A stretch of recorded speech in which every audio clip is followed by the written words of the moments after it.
Thank you, Evan. Thank you. And good morning. Thank you, Brian, and thank Maythea for inviting me. I'm Evan Weiner, and one of these days you might see me live again for the first time in 14 months. Last time I was at your place was in the middle of February of 2020. And I'm talking today about a time that you should remember rather well. Calendar year is 1962. John Kennedy is the president of the United States, Nikita Khrushchev, the premier of the Soviet Union, and there's a lot of tension between the two countries, and it really goes back to the end of World War II, but things are coming to a head rapidly. Other things going on in 1962 include the United States getting more involved in Vietnam, colonialism, the birth pains continue to exist in Africa, this time in Algeria, as they look to get their independence from France. The US catches up to the Soviet Union in terms of the space race, as the United States finally has an orbital flight with John Glenn. Montclair, New Jersey, not too far from you. Montclair, New Jersey, which is the home of the Yogi Berra Museum and Learning Center at Montclair State.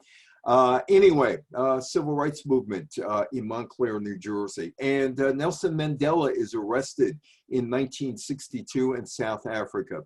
The Seattle World's Fair, well, that's a picture that I took in Seattle. My daughter lives there, of a couple of years ago when I was out there. The Seattle World's Fair took place in 1962 and begins the transformation of Seattle, becoming or going from a sleepy northwestern, out of the way, tucked out of the way American city into a national city and an international city.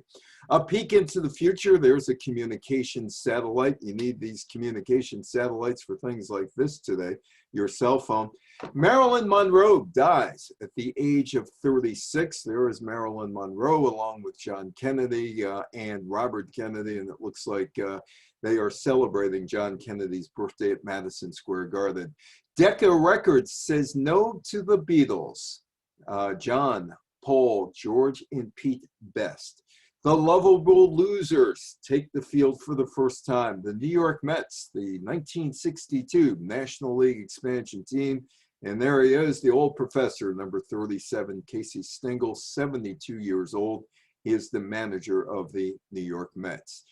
The big story in 1962, and it probably impacted all of you, it did for me as a 6-year-old child, was the Cuban Missile Crisis in October of 1962. And you may have seen the movies about the Cuban Missile Crisis, or you might have read about the Cuban Missile Crisis, and we found out eventually it wasn't all that it seemed. The United States and the Soviet Union engaged in a 13-day political and military standoff in October over the installation of nuclear-armed Soviet missiles in Cuba, just 90 miles from the Florida coast. And here are the main combatants. On the left, Nikita Khrushchev, he is of the Soviet Union. In the middle, that is Fidel Castro, who is now in his 3rd year, the communist dictator of Cuba, and John Kennedy in the Oval Office. On October 14th, an American U-2 spy plane, piloted by the Major Richard Heiser, took pictures of nuclear missile sites being built by the Soviets on the island of Cuba.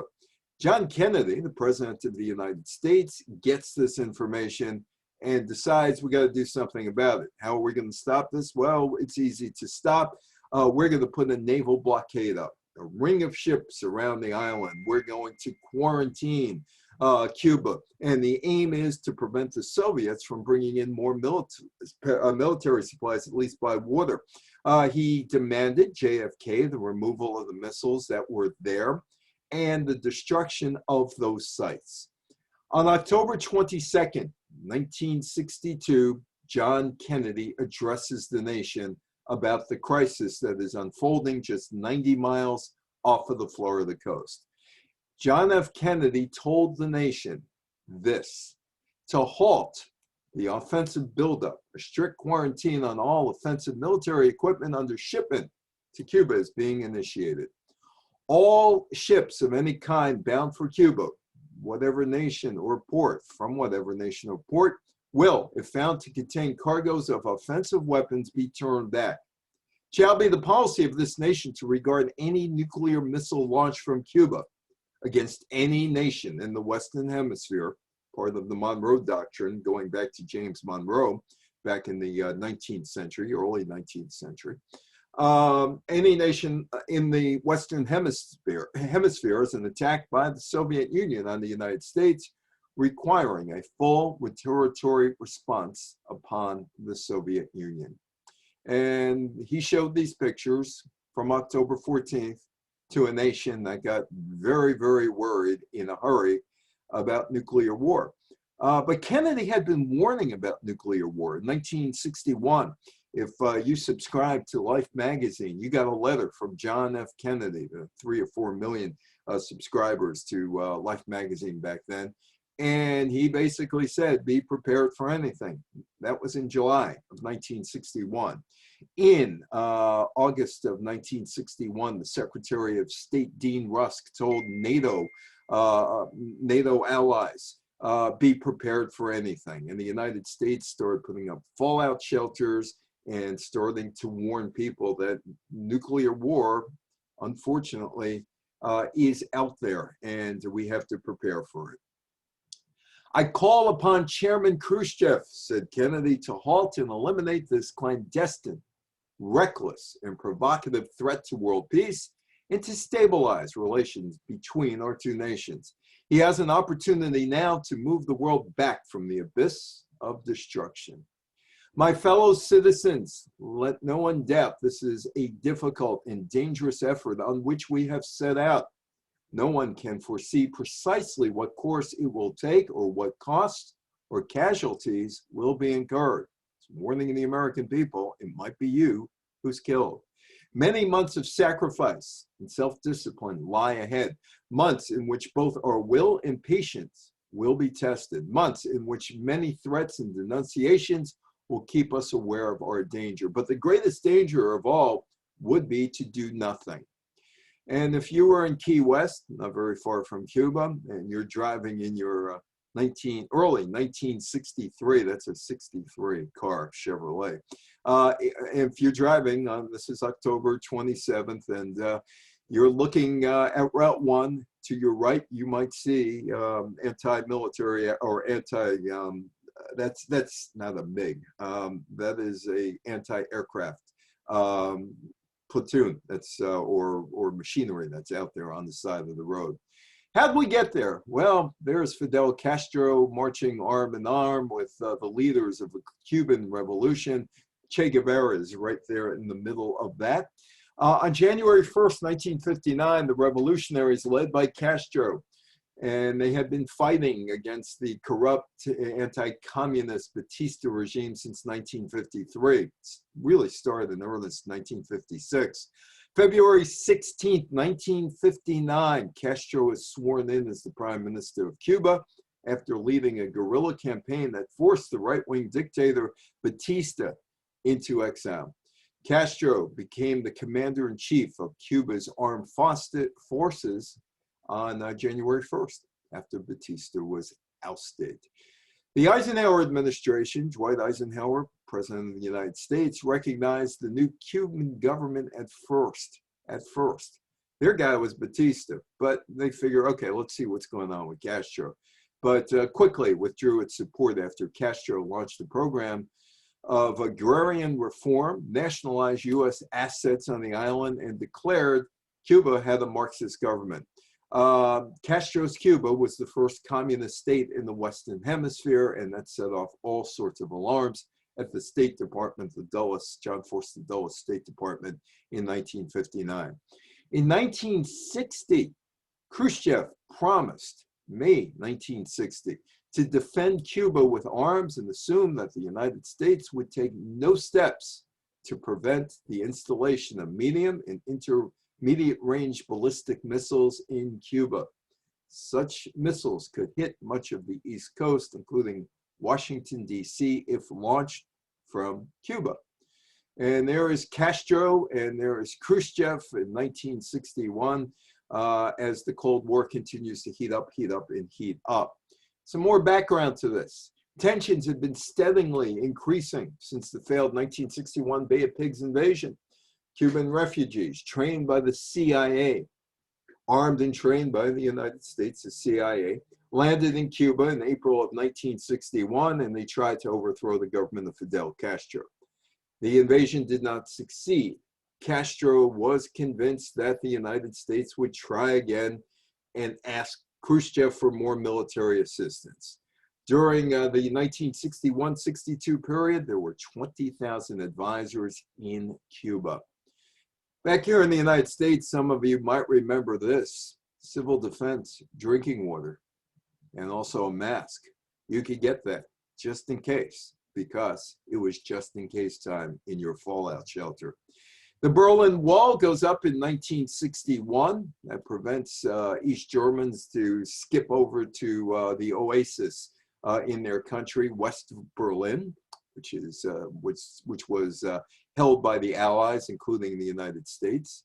Khrushchev in 1962, in July of 1962, reached a secret agreement with Castro to place Soviet nuclear missiles in Cuba to deter a future invasion attempt.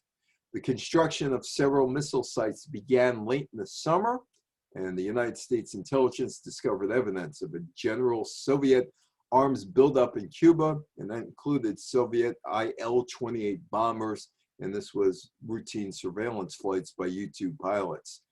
On August 29th, there was, or by August 29th, new military construction, presence of Soviet technicians, and the US U-2 spy planes caught all of that. On September 4th, Kennedy issues a public warning against the introduction of offensive weapons into Cuba. The Cold War is heating up.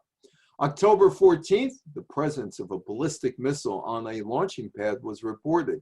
These images were processed. They were sent to the White House on October 15th, and that begins the Cuban Missile Crisis. Kennedy goes on TV, and here are a bunch of people surrounding the TV, watching what Kennedy has to say. This was 1962 truth, or as Kennedy saw it in 1962. History shows it wasn't exactly what it seemed. In 1961, the United States, under the Kennedy administration, began to place intermediate range Jupiter missiles in Italy and Turkey, which was very, very close to the Soviet Union. From there, the missiles could reach most of Western USSR, including Moscow and Leningrad, which is now St. Petersburg. In 1961, the Senator Claiborne Pell raised up an argument, or had an argument in the Senate, or was saying something in the Senate. I wonder what our attitude would be if the Soviets deployed nuclear-armed missiles into Cuba. That was passed on to Kennedy in May of 1961. Khrushchev reportedly made a decision, May of 1962, declaring to a confidant that the Americans have surrounded us with bases on all sides, Italy, Turkey, and that missiles in Cuba would help to counter an intolerable provocation. We didn't know that in October of 1962. That came out long, long time later, like 35 years later, that it was the United States that actually was causing the problem, and the Soviets were just reacting. And there's JFK talking to his military brass. The truth from 1962, Khrushchev actually backed down. He agreed to remove the warheads as long as the United States would not invade Cuba. Kennedy then called Harry Truman to talk to him, the former president of the United States, who oversaw the Marshall Plan and everything else after World War II, and told him what was going on October 28th. And Truman said, "I'm just pleased to death with the way these things came out." But you might remember Paul Harvey, and you might remember the show that he did on radio. Now you know the rest of the story. The Soviet compared their provision of nuclear weapons in Cuba with the stationing of the Jupiter missiles in Turkey, which were in range of the Soviet territory. Kennedy agreed to remove the missiles from Turkey and also pledged that the US government, at least while he was running the US government, would not undertake another invasion of Cuba. Castro was miffed. Khrushchev failed to tell Castro what he and Kennedy were talking about. For Castro, this was humiliating. And he seemed to rationalize something like the United States prioritized relations with the United States over relations with their own allies. The aftermath of the Cuban Missile Crisis, a Moscow to Washington hotline was set up in the White House to facilitate direct communication between the leaders of the Soviet Union and the United States. In August 1963, the United States, Soviet Union, and Great Britain signed a treaty banning atmospheric and underwater nuclear testing, but the arms buildup would continue. Now, tangentially, I was involved in this in 2004. Somehow I got involved with a woman by the name of Helen O'Donnell. Now, you probably don't know the name Helen O'Donnell, but you might know the name Kenny O'Donnell. Kenny O'Donnell was the White House chief of staff. And the guy that Karl Rove, who was Bush's chief of staff, went to school on to see how he operated. So anyway, I'm dealing with Helen O'Donnell, and she's going to put together a magazine and a website. And also, by the way, I have all of these Oval Office tapes from 1962. The Cuban Missile Crisis are unfolding, or as it was unfolding. And so we started to talk, and she knew that I had some friends that might be interested in those tapes. Bob Bloch, the father of pay TV in the United States, One Might Go Home Theater in 1972, and the late Shelley Saltman, who actually knew Kenny O'Donnell from the old days back in Boston, and he knew Tip O'Neill and all. And so Helen is talking to me about these tapes, and she said, "Can we get a TV show done with it?" I said, let me talk to Bob and Shelley. Helen sends one of the tapes to Shelley, and Shelley authenticates it. Yeah, it's real. I recognize all the voices from Boston. And so she says, okay, let's go out there and let's do a TV show on this. And so we said, well, how much do you want for the tapes? She says, $60 million. $60 million. $60 million. Well, Bob says, you know what? Let's see what we can get. So we're all out Wilshire Boulevard. It's me, it's Bob and Shelley, and I'm waiting outside, and it's Bob talking to one of his friends who does documentaries, and they put it on the History Channel or A&E. And the guy says, yeah, I'd be interested. We got some stock footage. We could put this all together. I'll give you $100,000. And Bob said, sounds like a good deal to me. And Shelley calls up Helen and says, we'd get $100,000 for it. And it'll be an 8-week series. And Helen says, no, I want $60 million. She wouldn't budge off the $60 million. I hate to tell Helen, those tapes are virtually worthless today because it's all come out. She should have taken them $100,000 and she would have had a nice 8-hour show, but she didn't do it. And that was the last I heard of Helen. Helen was living with Peter Lawford's son, Chris, and they sort of dropped out of sight, as did the go-between between me and Helen, who was a guy by the name of Gary LaForest up in Boston. Meanwhile, over in Vietnam, that's the Vietnamese President Diem, and he's the guy from day one after the French walk away from Vietnam. Vietnam splits into two, North Vietnam, Communist Ho Chi Minh, South Vietnam with Diem. And here is Eisenhower shaking hands with Diem, and JFK inherits Diem, and he's the guy. On January 10th, 1962, Agent Orange defoliants are sprayed from a U.S. Air Force aircraft. On January 15th, John Kennedy is asked about whether or not there are any Americans engaged in the fighting, because slowly but surely there was a buildup of American troops in Vietnam. He just says no, and that's it, no. February 27th, the presidential palace in Saigon is bombed by 2 renegade South Vietnamese pilots flying American-made World War II era fighting planes. Diem and his brother Nhu escaped unharmed. Diem attributes his survival. He was a Catholic in a Buddhist country. He attributes his survival to divine protection. Kennedy won't talk about how the United States, or whether the United States has any troops involved in any fighting, but take a look at this picture, and these are South Vietnamese troops sleeping in a U.S. Navy troop carrier.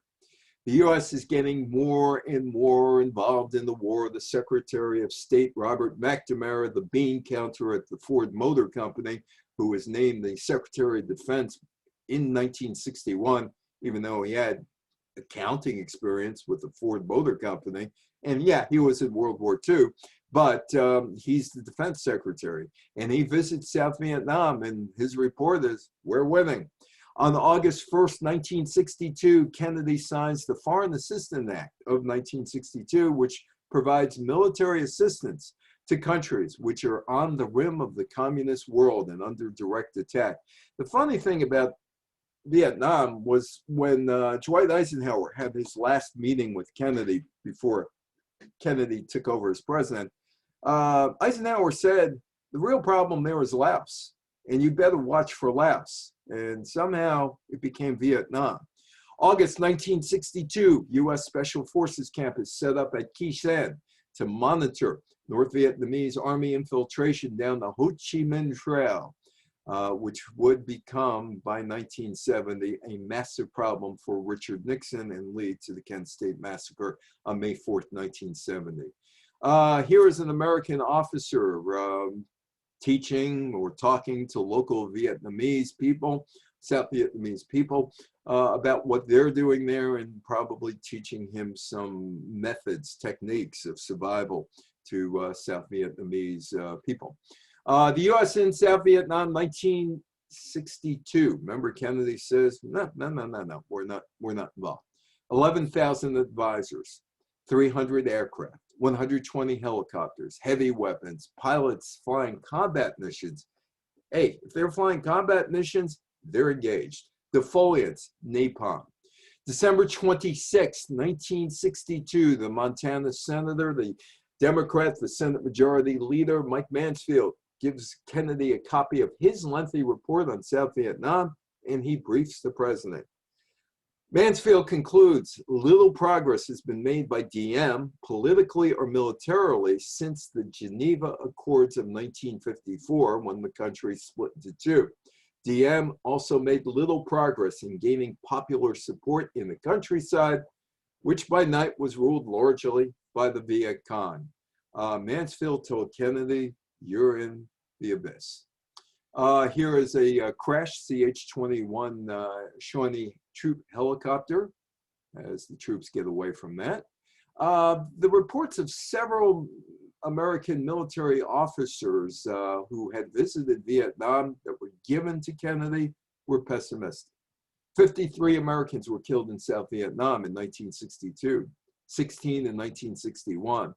Yet the U.S. was deeply committed to South Vietnam. Kennedy had said, we'll never let it fall to communism, and continue to expand its presence. Another problem emerging for the Kennedy administration is colonialism in Africa. And Kennedy started the Peace Corps in 1961 and sent Americans to countries that had just formed to show that, hey, you know what? Americans are nice. They're not the ugly Americans. They'll help you out, trying to win the hearts and minds of these new countries that were emerging from colonialism, particularly in Africa. Algeria, the French left Indochina or Vietnam in 1954. And by 1954, the French were having a terrible time holding on to Algeria. There was a guerrilla war that broke out. Algerian nationalists formed the National Liberation Front. A revolt starts on November 1st, 1954. There's a heavy loss of life. But de Gaulle is still hoping, Charles de Gaulle, the General Charles de Gaulle, who's the head of the French government, and he's hoping that he could do something to hang on to Algeria. So he and the National Liberation Front cut a deal in 1962, and Algeria gets its independence. but it took a while. In 1958, de Gaulle called on the French colonies to choose between joining a Franco-African community or winning immediate independence.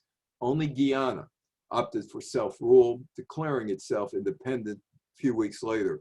In 1960, there were a lot of countries that left: Cameroon, Senegal, Togo, Madagascar, Damoni, Benin, Niger, Upper Volta, Burkina Faso now, Ivory Coast, Chad, Central African Republic, Congo, Brazzaville, Gabon, Mali, Mauritania. 17 total sub-Saharan continent countries became independent in 1960 and declared self-rule in getting away from Belgium, Britain, and France. Kennedy's domestic problem was the civil rights movement. Continued to be a civil rights movement. As you can see, this guy is removing a white men only sign in front of a bathroom in an airport in Montgomery, Alabama. And he had to do so because a federal court ordered that segregation, you couldn't do it to bathrooms. But Montgomery city officials delayed plans to remove waiting room furniture, closed toilets, and water fountains. The colored toilets, the colored water fountains, the colored waiting room. They said that they needed that in the restaurant or they needed the airport at that point. But it would be closed if there was an integration attempt. This is Lakeview in Nassau County. And this is 1962. Negroes. This community could become another ghetto. You owe it to your family in quotations, to buy in another community, another ghetto. The sign was an attempt to keep African Americans from exceeding the number of whites who wanted to live in an integrated town, and that's Nassau County. Montclair, New Jersey. Montclair, New Jersey is the home of the Yogi Berra Museum. Montclair State University, it's a very rich community. The Jersey Jackals, who play independent baseball there, have the wealthiest fan base of any fan base in the United States in that 10-mile region. But there was a demonstration in Montclair. Parents of students picketed Glenfield Junior High School in Montclair in an effort to improve the education for the school students, 90% of whom were African American, prior to the school board's decision on August 22nd to divide Glenfield's 182 students among the wealthy suburbs, 3 other high schools. Meanwhile, in the South, Southern University, Louisiana, between January 18th and 20th in Baton Rouge, students protests over the sit-in leaders. Remember, there were sit-ins. African Americans sat at lunch counters at the Woolworth starting in 1960, in February of 1960 in Greensboro, and there were sit-ins all across the South. Martin Luther King was arrested in a sit-in in Atlanta in October 1960. So anyway, the student protests over sit-ins, expulsions at Southern University, which was the nation's largest black school, closed it down. Felton G. Clark, who is the president of the school, ordered the campus temporarily closed and instructed students to pack up their belongings and go. Eventually, 16 students were banned from enrolling in other Louisiana public colleges, including Grambling State University. The students ended up at schools outside of Louisiana. And here are 2 of the Southern University students who were told to leave.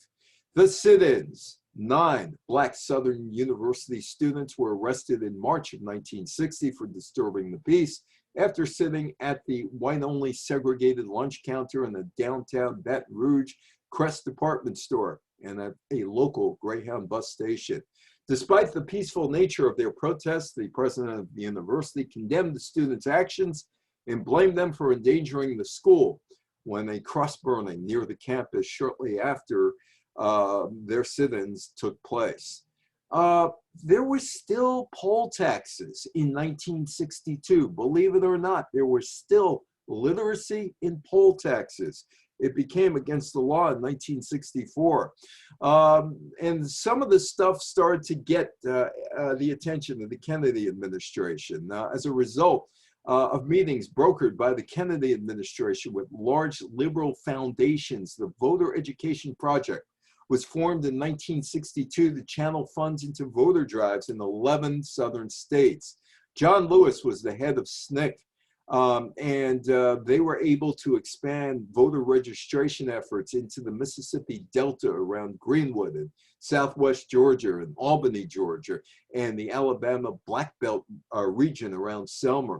The projects endured police harassment, arrest, KKK violence, including shootings, bombings, assassinations, and economic sanctions against those blacks who dared to register to vote. This is only 59 years ago. And last week, Georgia reformed voting in the state, quote unquote, to make it better. You cannot give water to anybody waiting online to vote in Georgia now. You could be ticketed or maybe arrested. This is 59 years ago. Sounds like somebody's trying to turn back the clock. In March of 1962, the Student Nonviolent Coordinating Committee workers have a sit-in at Robert Kennedy's Attorney General's office in Washington to protest jailings in Baton Rouge. September 9th, 1962, 2 black churches used by SNCC for voter registration meetings are burned in Sasser, Georgia. On April 3rd, 1962, the Defense Department orders full racial integration of military reserve units except the National Guard. Now, I don't know how many of you are football fans. Maybe a couple of you are, maybe a couple of you aren't, but this is a civil rights moment in 1962. George Preston Marshall was the owner of the Washington football team. And he made no bones about it. He was a racist, and he was very proud of being a racist. And he once told Shirley Povich, Maury Povich's father, Shirley Povich, who is the sports editor of the Washington Post, who said, "Isn't it time to hire Negroes?" And George Preston Marshall responded, "I'll hire a Negro player when the Harlem Globetrotters hire a white guy." In the 1950s, the National Football League team could have up to 4 Negro players per team. That was the quota. None of them could be quarterbacks, centers, or middle linebackers. College quarterbacks became defensive backs, receivers, or halfbacks. George Preston Marshall refused to hire a Negro player in the 1950s. Well, John Kennedy was going to turn up the heat. Well, maybe not John Kennedy, but one of his cabinet members, Stuart Udall, was going to turn up the heat, and did. Cleveland Browns would trade Bobby Mitchell to Washington in what was a straight football deal for a top draft pick, which would be Ernie Davis, the running back from Syracuse University. He never played for Cleveland because he had leukemia and died the next year. But that was initiated by the Kennedy administration. They wanted this team desegregated, and they also had a carrot. There was a new stadium being built in Washington, and George Preston Marshall could increase his revenues by going to that stadium, the model for the new DC stadium. The stadium pushed his hand because John F. Kennedy, Secretary of the Interior, Stuart Udall, basically told Marshall, "You're going to have to obey this legislation. That money has been paid by federal, or that building's going to be paid by federal money. And if it gets federal money, you can't discriminate in federal facilities. That's going to be your workplace. DC Stadium is a federal facility." And Udall basically said this: you hire a Negro player or you find somewhere else to play. Ultimately, Marshall caved in, and he got Bobby Mitchell from the Cleveland Browns, who became Mr. Washington. Any party that was worth anything in Washington, Bobby Mitchell was there. Hell of a nice guy, too. Really nice guy. I got to know him over the years. Wanted to be a dentist, but this football thing got in the way. Mitchell, along with John Nisby and Ron Hatcher, were one of the 3 black players, or the 3 black players on the 1962 team, as the franchise became the last professional football team and the last team outside of the National Hockey League, National Basketball Association, Major League Baseball, and the NFL to integrate. Integrated schools in New Orleans in September of 1962. That started with Ruby Bridges in November of 1960. Ruby had a miserable time of it as a 6-year-old, but she stuck it out. James Meredith was a college student in 1962, and James Meredith wanted to go to Ole Miss, but he couldn't. In a series of phone calls in late September 1962, John Kennedy tried to convince the segregationist governor, Ross Barnett of Mississippi, to let James Meredith enter the University of Mississippi campus to register for classes. If Kennedy couldn't sway Barnett with words, he would use federal troops. And that's a move that could provoke violence. And now Kennedy also has his eye on being reelected in 1964. And that might cost Kennedy votes in the South. Kennedy was, one of the reasons Kennedy was lukewarm to the civil rights movement was because he wanted to be reelected president in 1964. And he sat on his hands a lot. But he's working the phones, and James Meredith is barred from becoming the first Black student to enroll at the University of Mississippi. John Kennedy, Robert Kennedy, and Ross Barnett negotiate a deal which allows Meredith to enroll in the school. The Supreme Court Justice Hugo Black ordered James Meredith to be admitted to Ole Miss. No need for troops, right? He's going to go. No need for troops. Or was there? Well, the troops were there. They were there. Sunday, September 30th at 6 p.m., Meredith was escorted onto the University of Mississippi campus in Oxford by a convoy of federal marshals. When he got settled in to one of the school's dorms, 2,500 angry students and some outside agitators swarmed around the main campus of the building, the Lyceum. But he got in. This is what Kennedy said about this. Americans are free and sure to disagree with the law, but not to disobey it. For in a government of laws, not of men, no man, however prominent or powerful, and no mob, however unruly or boisterous, is entitled to defy a court order or court of law. But there was a mob at Ole Miss, and they were pelting federal marshals with bricks, bottles, lead pipes. The marshals fired tear gas at the crowd. That didn't stop the violence. Federal marshals lost control of the situation. Despite Ross Barnett's assurances, Mississippi patrolmen signed to keep the peace. That's what their job is, to keep the peace. The Mississippi patrolmen turned and walked away and left a situation, a sweltering situation. September 30th, October 1st, Meredith does enroll in another riot in Oxford, Mississippi. A French photographer, Paul Guihart, and an Oxford resident, Ray Gunter, are killed. Needless to say, this didn't go down well in France. But James Meredith did achieve his goal. He got in there. He walked in on October 1st. The place was smoldering. It was battered, but he registered for classes. In the 1962 elections actually made some strides for African Americans. Edward Brooke is selected the Massachusetts Attorney General. Leroy Johnson is elected to the Georgia State Senate. Augustus F. Hawkins is the first Black in Congress from California. On November 20th, 1962, John Kennedy upholds a presidential campaign promise to eliminate housing segregation by signing Executive Order 11063, which bans segregation in federally funded housing. Nelson Mandela is in trouble in South Africa. He's arrested in 1962. He is the leader of the African National Congress, an organization dedicated to protesting the South African government policy of apartheid. He had been arrested in 1956. He was charged with treason but was acquitted. The ANC was banned by the government in 1960 following the Sharpeville Massacre. Sharpeville Massacre was on March 21st, 1960. It was a Black township called Sharpeville. Police fired on a crowd of Black people, killing or wounding 250 of them. It was one of the first and most violent demonstrations against apartheid in South Africa. Mandela was forced underground. He adopted a number of disguises. Sometimes he was a laborer, other times he was a chauffeur. In 1961, believing that nonviolent measures wouldn't work, Mandela and the ANC leaders formed a militant wing of the group.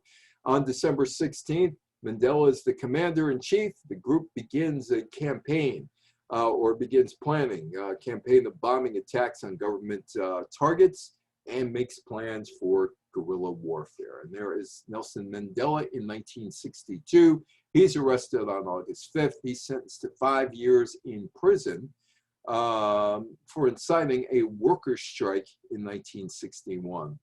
The space race, another piece of the Cold War, the space race, and there is John Glenn blasting into space.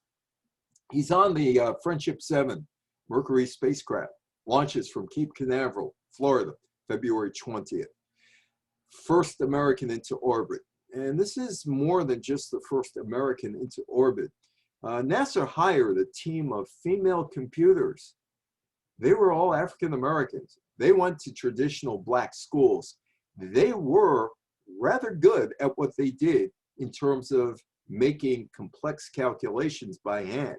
They were great mathematicians, and they become indispensable as the space race gathers, or the space race continues at base. Katherine Johnson, in particular, she just passed away. She did a mind-boggling mathematics skills example, which supplied the trajectories needed for a flight to succeed. And she was good. John Glenn wouldn't go up until he heard whether or not the girl had because his computer was down. He wanted to know what the girl said. And if she says it's okay, I go. And she said it's okay, and he went. In May of 1962, Kennedy made the bold claim that the U.S. would land man on the moon before the end of the decade. Back on Earth, July 10th, the United States launches Telstar 1 that enabled transatlantic transmission of television signals, which would help ruin Arlich and ABC, because that would become the basis of European action, particularly the British Open in 1962, would be the basis of the wide world of sports coverage. Off to Venus, August 27th, Mariner 2 launches and eventually performs the first successful interplanetary flyby of Venus. He's at Rice University, John Kennedy, in September 12, 1962, and says this: "We choose to go to the moon. We choose to go to the moon in this decade and do other things, not because they're easy, but because they are hard, because that goal will serve to organize and measure the very best of our energies and skills, because that challenge is the one we're willing to accept, one we are unwilling to postpone, and one which we intend to win, and the others too." What Kennedy wanted, didn't care about the space program, really didn't care about it, just wanted to make sure Americans got to the moon before the Soviets. And he almost lost the space program in 1963. After he was assassinated, Congress gave money to Lyndon Johnson to get man to the moon. You won't have Dick Nixon to kick around anymore. I knew Nixon, met him in 1985, dealt with him between 1985 and 1989 as a reporter. I was up at his office at Foley Square, across the street from the Southern District in Lower Manhattan. And he was brought in 1985 by Richie Phillips, the head of the Umpires Association, as the arbitrator to settle the dispute between Major League Baseball owners and the umpires. Richie Phillips told me the story that he was living next door down Society Hill off the main line in Philadelphia, and his neighbors, Julie and David Eisenhower, and Dick and Pat would come down every weekend. They drive down every weekend to babysit. Grandpa Dick is here. And he tells Peter Ueberroth, the commissioner of baseball, why don't we try arbitration? And Ueberroth says, sure, who you got in mind? He said, Dick Nixon. Dick Nixon? How do you know him? And Nixon did. And he gave the umpires a big raise. Nixon says goodbye after Pat Brown defeats him in the gubernatorial race in California. And this is how Richard Nixon left it after he conceded. I leave you, gentlemen, and you will write it. You will interpret it that you're right. But I leave you, I want you to know, just think of how much you're going to be missing. You won't have Nixon to kick around anymore because, gentlemen, this is my last press conference. It wasn't. He would become president, and he would talked to me in 1985 about settling the dispute between the umpires and the major league owners. So we did have Dick Nixon to kick around a bit more. The Beatles failed their audition. They go on January 1st to the Decca Studios in London, and they try out for the Decca label, and they failed their audition. And there are recordings out there from what they did, and they did not sound very good. And it's understandable why Decca said no. Dick Rowe, the A&R man for Decca, was the guy who agreed to try out the group. He was unimpressed, and he told the Beatles manager, guitar groups are on their way out. 5 months later, the explosion. The Beatles signed with George Martin at Parlophone. That's part of the EMI empire, or was a part of the EMI empire back in 1962. And they became arguably the most successful artist-producer collaboration in the history of music. Pete Best is fired by August, and there is a new drummer, professionally known as Ringo Starr, Richard Starkey, who takes the seat behind the drums, and the rest is history. Marilyn Monroe, it's me in Stamford, Connecticut, July of 2017, when 26-foot Marilyn was going on tour, or it's always on tour, and it stopped in Stamford for the summer months. On August 4th, Marilyn Monroe dies of a drug overdose at the age of 36. Here's Johnny. Da, da, da, da, da. It's Groucho Marx who introduces Johnny Carson as the new host of The Tonight Show. Johnny would be the host of The Tonight Show until 1992. Tell him Groucho sent you. Groucho was the first guest, Bette Midler the last guest. Carson hosted his final show on May 22nd, 1992, his first show, October 1st, 1962. Sadly, not many of Carson's shows from New York exist, because back in those days, networks would tape over the video, destroy, and just burn the video for another show. Carson found out about that, was totally irate when he wanted his old shows. That's when Carson Productions formed, so he got to keep his own shows.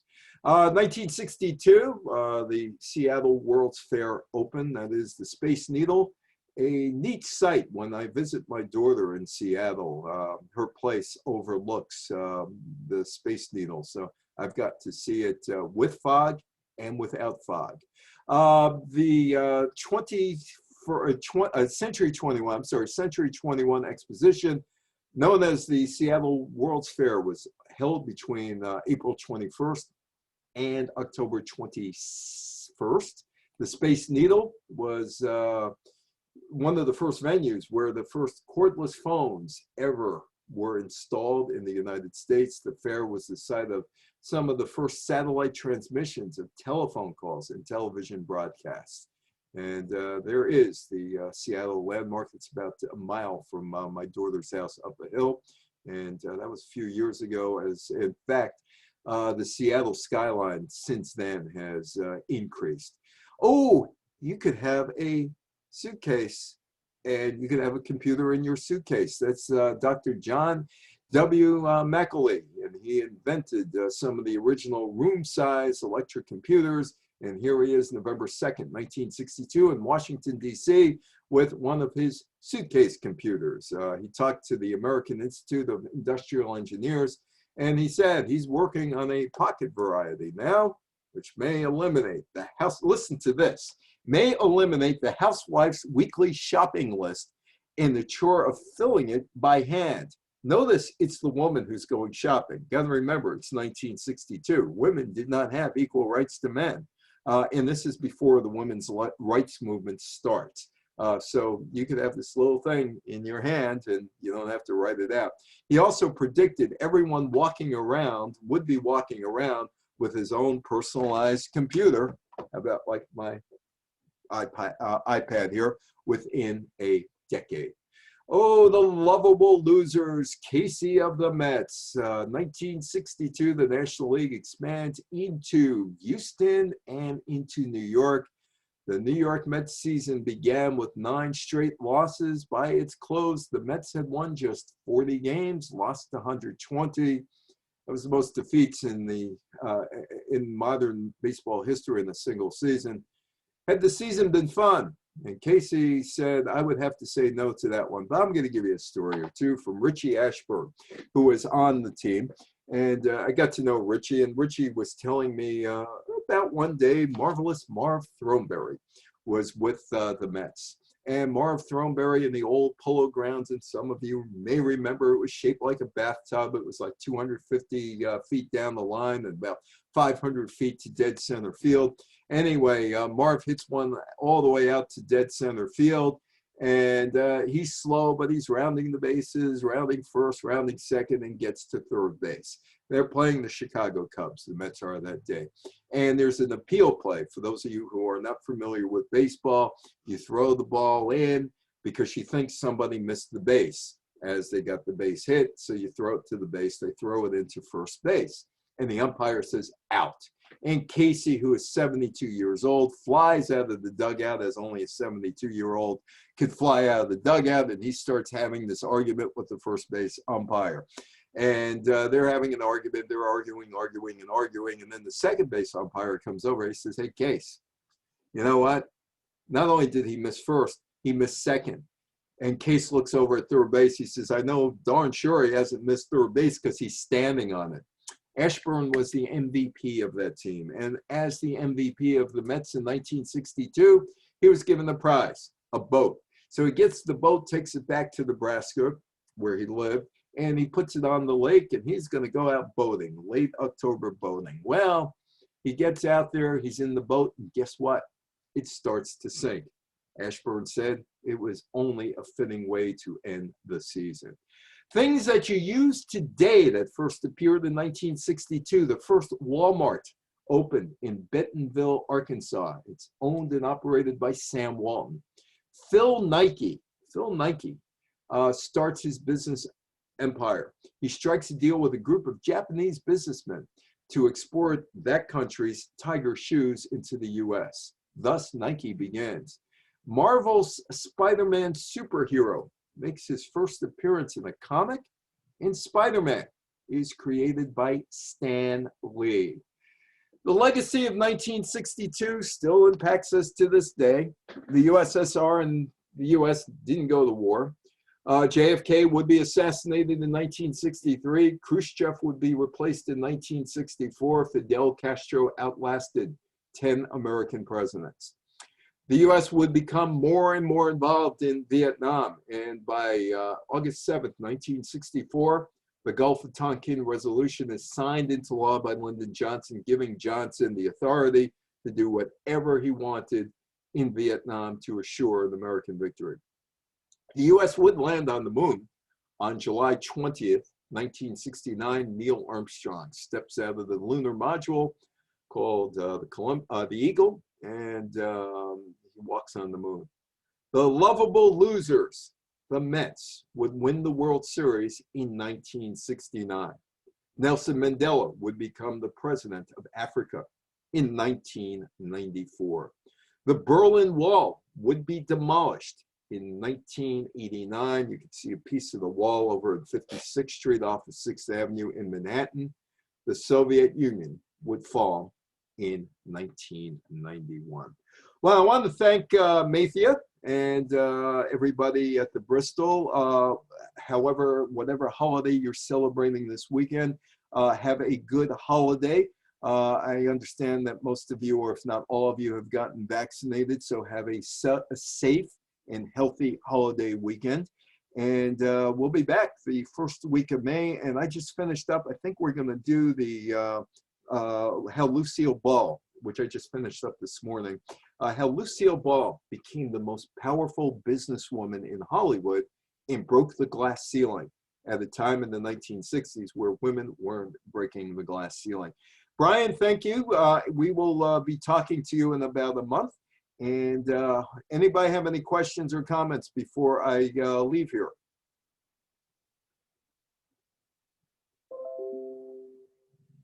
Anybody have any questions or comments? Well, if you don't, have a good weekend, and we will be talking to you soon. Take care. Have a good day. Have a good weekend. My name is Evan Weiner. Bye-bye.